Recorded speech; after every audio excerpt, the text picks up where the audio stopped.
Hello, and welcome to our Candidates Forum series. This forum is co-sponsored by the League of Women Voters of Sacramento County and the Sacramento Metropolitan Cable Television Commission. The forum is being viewed live by an audience here in the Sacramento County Board of Supervisors chambers and also by a live cable TV audience at home. It's being taped for rebroadcast on Metro Cable Channel 14. This forum features one candidate running for Sacramento County Supervisor. We'll hear today from Roberta McClashen, who is running unopposed for the District 4 seat on the Sacramento Board of Supervisors. My name is Roseanne Chamberlain. I'm a member of the Sacramento County League of Women Voters, and I'll be serving as the moderator for this forum. League of Women Voters is a nonpartisan, nonprofit organization of men and women that encourages citizens to be informed and to participate in their government at all levels. The League never endorses, supports, or opposes any candidate or any political party. We provide information to voters to help them learn about their candidates and issues. Our goal is to make you an informed voter, to help you with decisions when you cast your ballot at the polls. We'll turn now to our candidate, Roberta McClashen, who will talk to us about some of the interesting issues and challenges that she sees on the horizon. Well, thank you, Roseanne, and thank you to the League of Women Voters for hosting this forum and giving me the opportunity to address the residents of the 4th District. I want to talk about two things: what has been done and what still needs to be done. Sharing what has been done, and I must say that I'm proud of what I have accomplished, helps voters and taxpayers judge whether I've done a good job for you.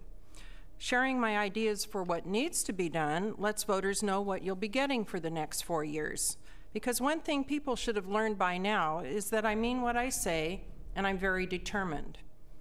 Accomplishments are sometimes hard to talk about because they're not just my accomplishments. None of these things were done alone.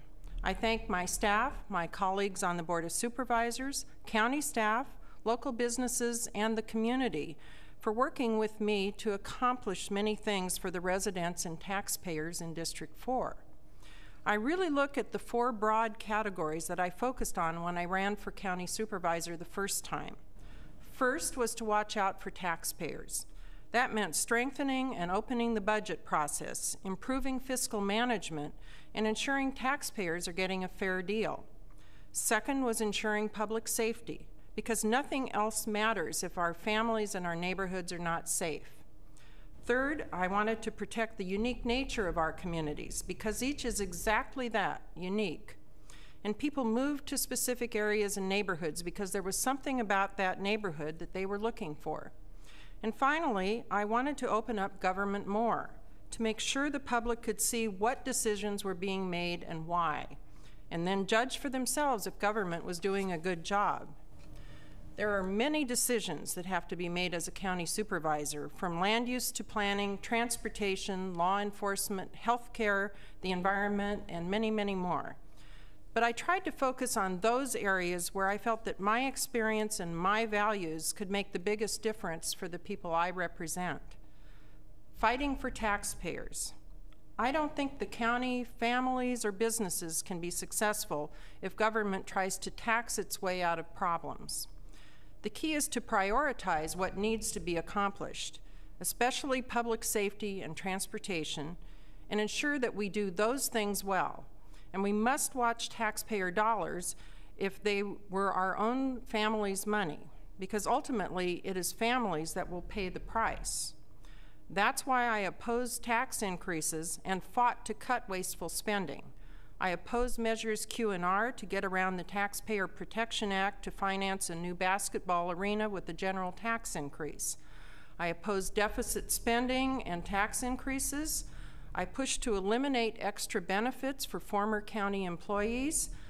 I balanced budgets every year in office without tax increases, and pushed to make the county budget more transparent, what I call truth in budgeting. Protecting children and families. Public safety is the most important responsibility of government. That's why I led efforts to increase public safety and keep drugs and sex offenders away from children. Here are a few of our most significant accomplishments. We stopped a proposal to sell needles to drug users without a prescription. I voted to ban registered sex offenders from being within 300 feet of locations frequented by children, such as parks, schools, libraries, and daycare centers. I brought a new ordinance to stop stores from selling adult novelties within 1,000 feet of locations where young people gather, increased funding to the Sheriff's Department and park rangers, including additional patrol deputies and POP officers, led county efforts to stop relocation of California's death row to Folsom Prison. I opposed the marijuana ID card program and voted to block access to adult websites in our public libraries. Holding government accountable. Making county government more accountable and transparent and focused on real issues, not political games or stunts, is important because we face real challenges, and it's vital that we do our best to involve the public in finding solutions. I wanted to be sure citizens had more access to the process and more of a say in how your communities are run. So I hold monthly community meetings in each community that I represent and held evening town hall meetings in Antelope and Orangevale. We created the Fair Oaks Planning Council, giving new planning authority to Fair Oaks residents. I led efforts to improve relationships between the county and Orangevale businesses and improve communication and cooperation between the county and the Gold River Community Association.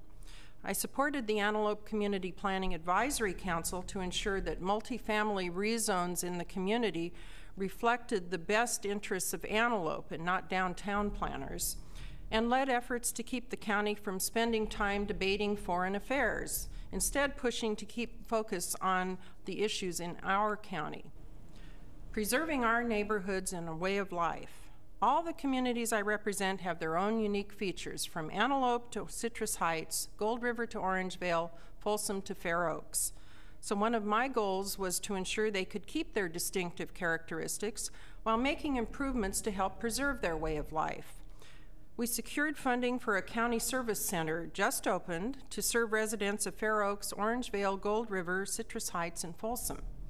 We secured the last $35,000 needed to acquire and preserve the Fair Oaks Bluff as part of the American River Parkway, and increased funding for the American River Parkway.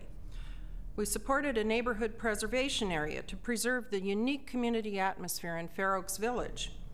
We supported Folsom's efforts to build a new bridge to alleviate regional traffic congestion, and supported a public-private partnership to reduce congestion on Highway 50. We approved the widening of Hazel Avenue to reduce congestion and improve access to the American River Parkway, and supported alternative transportation, including new bike lanes on existing roads, bike parking facilities, pedestrian facilities, bus rapid transit, light rail extensions, and even horse-friendly facilities. We secured funding to beautify the ditch in front of the commercial gateway to Antelope in a partnership with local businesses. We expanded the Orangevale Library by 50%, and we work with neighborhoods to provide traffic calming measures and reduce cut-through traffic and speeding. So I'm proud of what we've been able to accomplish, but elections are about looking to the future. So I want to touch on some of the goals I have as we move towards a new era in Sacramento County. First, I will continue to focus on my critical 4 issues: protecting taxpayers, making public safety a top priority, making government more open and transparent, and helping communities preserve their unique character. First, I will continue to watch out for taxpayers. Raising taxes is not a solution to balancing the county budget. In fact, it would hurt the county long term. I will also expand my oversight efforts, finding outdated or improper budget items and pushing to bring them out in the open so we can honestly assess if taxpayers are getting a fair deal. Second, I will continue to make public safety my #1 priority for the county, and I'll do that with my votes as well as with my words. Not only does this mean deputies on patrol, but I want to see more of an investment in proactive crime prevention. I will also support new restrictions on sex offenders to keep them away from neighborhood parks, schools, and libraries. Third, we need to help communities with critical needs, such as the Hazel Avenue Widening Project, the Highway 50 Mobility Partnership, and the Elk Grove Rancho Cordova El Dorado Hills Connector Project. These projects will help reduce traffic problems in neighborhoods and give communities a better chance to create the business environment needed to keep them strong. And finally, I want to open up government even more to make sure the public can clearly see what is happening at the county. I'll push for more budget transparency, continue to host monthly meetings in each community, and give local communities a greater voice in the future of your neighborhoods. It is a privilege to serve the residents of the 4th District, and thank you for this opportunity to speak with you today. And thank you to the League of Women Voters. Thank you. On behalf of the League of Women Voters of Sacramento County and Sacramento Metropolitan Cable Television, I'd like to thank you, Roberta McGlashan, for your participation in this event.